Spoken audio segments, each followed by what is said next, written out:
அனைவருக்கும் வணக்கம். அனைத்து பென்ஷன்தாரர்கள் மற்றும் இபிஎஃப்ஓ உறுப்பினர்களுக்கு ஒரு முக்கியமான செய்தி. அதாவது பிஎஃப் உறுப்பினர்களுக்கு தீபாவளிக்கு முன்பாகவே ஒரு மிகப்பெரிய சந்தோஷமான செய்தி இருக்கிறதா சொல்லியிருக்காங்க. அது என்ன தகவல், அதை பத்தின முழு விவரம் என்ன எல்லாமே இந்த வீடியோல பார்க்கலாம். ஸோ ஸ்கிப் பண்ணாம கடைசி வரைக்கும் பாருங்க. நம்ம சேனலை சப்ஸ்கிரைப் பண்ணாதவங்க பண்ணி வச்சுங்க. நம்ம சேனல்ல சென்ட்ரல் மற்றும் ஸ்டேட் கவர்மெண்ட் சம்பந்தமான ஆல் அப்டேட்ஸ் போட்டுருவோம். அது மட்டும் இல்லாமல் பென்ஷன் சம்பந்தப்பட்ட முக்கியமான அறிவிப்பும் இருக்கும். ஸோ மறக்காம சப்ஸ்கிரைப் பண்ணிருங்க. வாங்க வீடியோக்குள்ள போலாம். ஃபர்ஸ்ட் ஆஃப் ஆல் பாத்தீங்கன்னா இபிஎஃப்ஓ அமைப்பு பிஎஃப் உறுப்பினர்களுக்கு தீபாவளி பரிசை தயாரித்து கொண்டிருக்கிறது. ஸோ அது என்னன்னு பார்த்தோம்னா இபிஎஃப்ஓவோட வெர்ஷன் 3.0 முழுமையாக அமலுக்கு கொண்டு வர பணிகள் நடந்து கொண்டிருக்கின்றன. நாடு முழுவதும் உள்ள 80 மில்லியனுக்கும் அதிகமான ஊழியர்களின் வருங்கால வைப்பு நிதி அமைப்பு சந்தாதாரர்கள் இபிஎஃப்ஓவின் தற்போதைய அமைப்பில் விரிவான அப்டேட்டான இபிஎஃப்ஓ வெர்ஷன் 3.0 ஆவலுடன் எதிர்பார்த்து காத்துட்டு இருக்காங்க.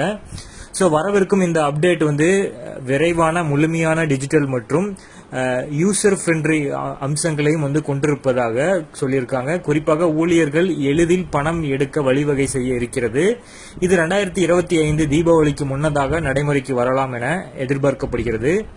மத்திய தொழிலாளர் மற்றும் வேலைவாய்ப்பு அமைச்சகம் மன்சுக் மாண்டேவியா தலைமையில் அக்டோபர் 2வது வாரத்தில் ஒரு உயர்மட்ட கூட்டம் நடைபெற உள்ளது. இந்த கூட்டத்தில் இபிஎஃப்ஓ வெர்ஷன் 3.0 அதிகாரப்பூர்வ வெளியீட்டு தேதி அறிவிக்கப்படலாம். ஸோ இதுவரை அதிகாரப்பூர்வ அறிவிப்பு எதுவும் வெளியிடப்பட நிலையில இது தீபாவளிக்கு முன்னதாகவே இந்த வெளியிடப்படும் என கோரிக்கை விடுத்துட்டு இருந்தாங்க. ஸோ அதுக்கான செய்திகள் தற்போது வெளிவந்திருக்கு. இதனால கோடிக்கணக்கான ஊதியதாரர்களும் ஒரு பண்டிகை பரிசாக அமையும் என இந்த தகவலை பார்த்து எதிர்நோக்கி காத்துட்டு இருக்காங்க. ஸோ பிஎஃப் சேவைகளை இந்த அணுகுமுறையில தற்போதுள்ள பல நடைமுறை சிரமங்களை புதிய அமைப்பு எளிதாக அமைக்கும். ஸோ இதனோட அப்டேட் தான் பார்க்க போறோம். ஃபர்ஸ்ட் பாத்தீங்கன்னா ஆட்டோ கிளைம்.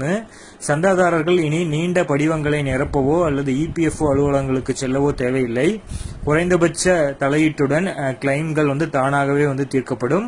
அடுத்ததா டிஜிட்டல் திருத்தங்கள், அதாவது பெயர், பாலினம், பிறந்த தேதி போன்ற கணக்கு திருத்தங்களை ஓடிபி அடிப்படையிலான சரிபார்ப்பு மூலம் டிஜிட்டல் முறையில் மேற்கொள்ளலாம். ஸோ இதனால் காகித ஆவணங்கள் தேவையில்லை. அடுத்ததா ஓய்வூதிய கண்காணிப்பு. இதுல பயனர்கள் தங்கள் ஓய்வூதிய உரிமைகளை நேரடியாக இபிஎஃப்ஓ பாஸ்வேர்டு மூலம் கண்காணிக்க முடியும். அடுத்ததா யூபிஐ மற்றும் ஏடிஎம் மூலம் இபிஎஃப் பணத்தை எடுத்தல். ஸோ இது மிகவும் எதிர்பார்க்கப்பட்ட மாற்றங்களில் ஒன்று. ஸோ இந்த யூபிஎஃப் பண பரிவர்த்தனைகள் மற்றும் ஏடிஎம் மூலம் பிஎஃப் தொகையினை எடுக்கும் வசதி இது கணக்கில் இருக்கும் பணத்தை உடனடியாக பயன்படுத்திக் கொள்ள உதவும். ஸோ தொழிலாளர் மற்றும் வேலைவாய்ப்பு செயலாளர் சுமிதா டபாரா அவர்கள் கூற்றுப்படி பார்த்தோம்னா யூபிஐ ஒருங்கிணைப்புக்கான என்பிசிஐ, அதாவது இந்திய தேசிய கொடுப்புணர்வு கழகம் பரிந்துரைக்கு அமைச்சகம் ஏற்கனவே ஒப்புதல் அளிச்சிட்டாங்க. ஸோ இதன் மூலம் மே அல்லது ஜூன் 2025 முதல் சந்தாதாரர்கள் தங்கள் வருங்கால வைப்பு நிதியை நேரடியாக தங்கள் வங்கி கணக்குகள் அல்லது ஏடிஎம்கள் மூலம் எடுக்க முடியும் அப்படிங்கறத முதல்ல சொல்லியிருந்தாங்க. ஸோ இந்த டிஜிட்டல் கட்டமைப்பு வெற்றிகரமாக அமைந்தால் அரசு ஊழியர்களுக்கான பொது வருங்கால வைப்பு நிதி மற்றும் வங்கி வழங்கும் பொது வருங்கால வைப்பு நிதி போன்ற பிற அரசு ஆதரவு நிதி திட்டங்களுக்கும் இது ஒரு பைலட் மாதிரியாக செயல்படும் என்று அதிகாரிகள் குறிப்பிட்டாங்க.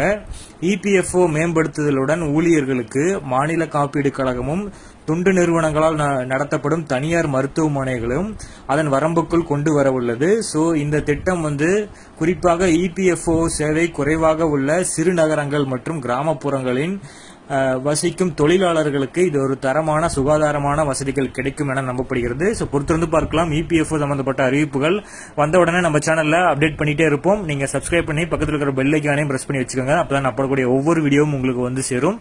So thank you.